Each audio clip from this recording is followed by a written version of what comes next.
Baik, terima kasih atas kesempatannya. Di sini saya Teddy Pasca Estepari akan memaparkan dan menjelaskan bagian dari pendahuluan. Hukum Islam adalah salah satu aspek ajaran Islam yang menempati posisi yang sangat krusial dalam pandangan umat Islam. Karena ia merupakan manifestasi paling konkret dari hukum Islam sebagai sebuah agama.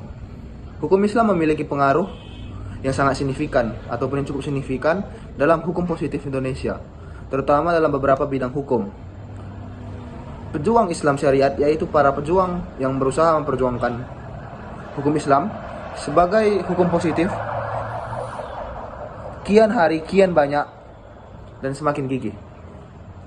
Semakin semangat perjuangan mereka tak lain dimulai dengan doktrin bahwa Islam itu adalah agama yang mengatur segala aspek kehidupan kita.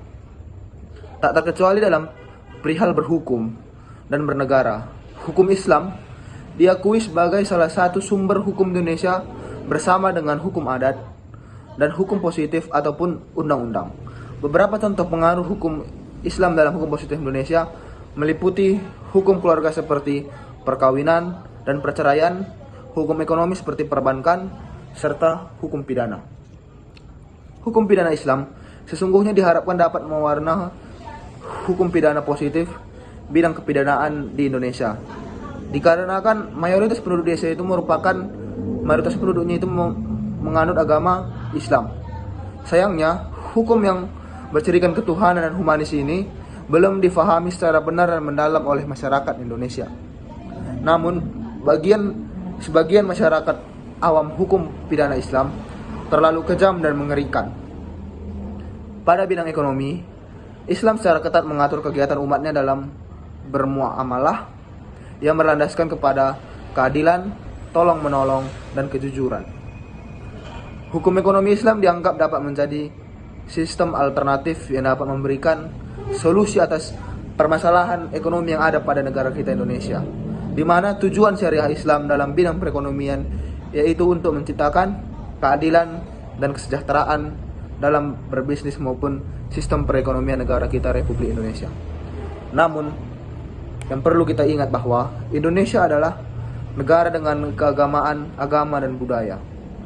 Negara kita memiliki beragam agama dan budaya, sehingga hukum positif Indonesia juga mencakup prinsip-prinsip hukum dari berbagai agama dan kepercayaan lainnya. Prinsip-prinsip hukum Islam diterapkan terutama untuk komunitas Muslim, sementara komunitas non-Muslim tunduk pada hukum positif yang berlaku. Perkenalkan, nama saya Maida Puspa Ristika Ambarita, saya dari kelompok 8. Adapun di sini saya akan menjelaskan metode penelitian dari hasil artikel jurnal penelitian kami.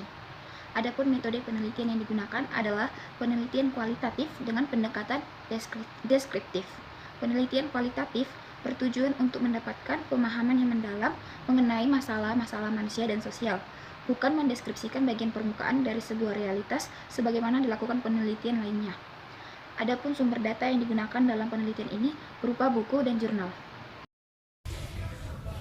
Baik, perkenalkan nama saya Rizkyana Burginting. Jadi di sini saya akan menjelaskan mengenai bagaimana hukum Islam dalam hukum positif Indonesia. Jadi, hukum Islam memiliki peran penting dalam hukum positif Indonesia, terutama dalam konteks hukum keluarga dan hukum waris. Hukum Islam diakui sebagai salah satu sumber hukum di Indonesia berdasarkan pasal 29 ayat 1 Undang-Undang Dasar 1945. Dalam hal hukum keluarga, komplikasi hukum Islam atau KHI menjadi landasan utama yang mengatur perkawinan, perceraian, nafkah, hak asuh anak, serta waris. KHI mengikuti prinsip-prinsip hukum Islam yang meliputi poligami, kewajiban bagi suami untuk memberikan nafkah pada istri dan anak-anak, serta pembagian harta warisan sesuai dengan ketentuan syariah. Namun demikian, meskipun hukum Islam diakui sebagai sumber hukum, implementasinya dalam sistem hukum positif Indonesia dilakukan melalui pengaturan yang lebih umum dan tidak bersifat memaksa.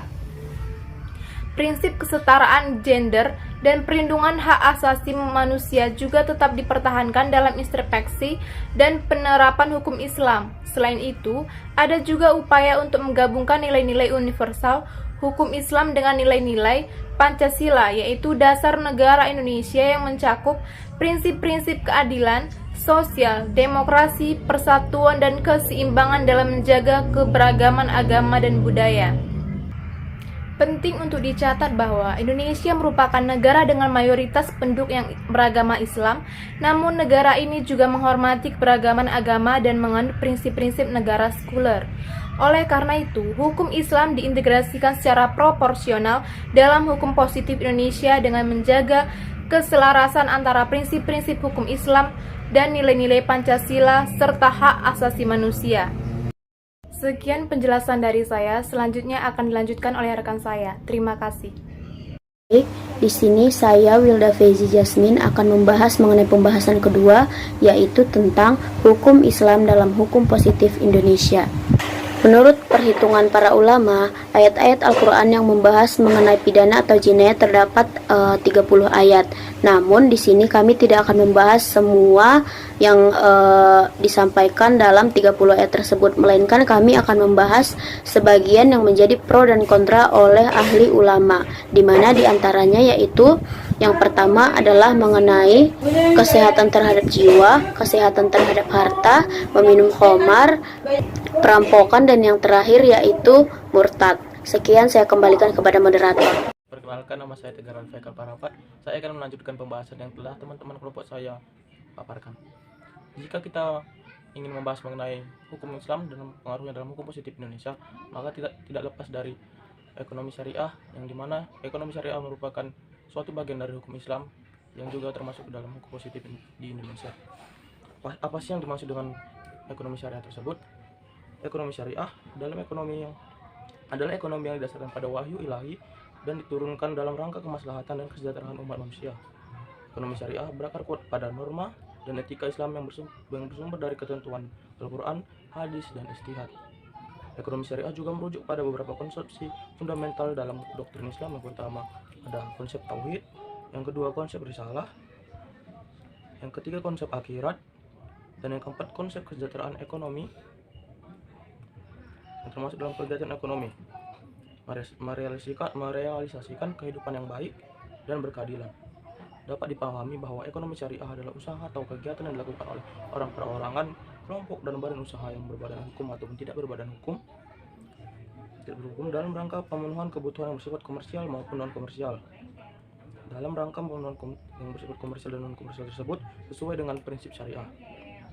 Hal tersebut merujuk pada ketentuan pasal 1 angka 1 kompilasi hukum ekonomi syariah, di mana sumber hukum ekonomi syariah dapat dikelompokkan dalam dua kategori. Pertama, sumber primer, dan yang kedua, sumber sekunder. Saya Maida Puspa Ristika Ambarita. Di sini saya akan menjelaskan hasil dari simpulan penelitian jurnal kami. Hukum Islam memiliki peran yang menonjol dalam kerangka hukum positif Indonesia yang merupakan refleksi dari keragaman sosial dan agama di negara ini.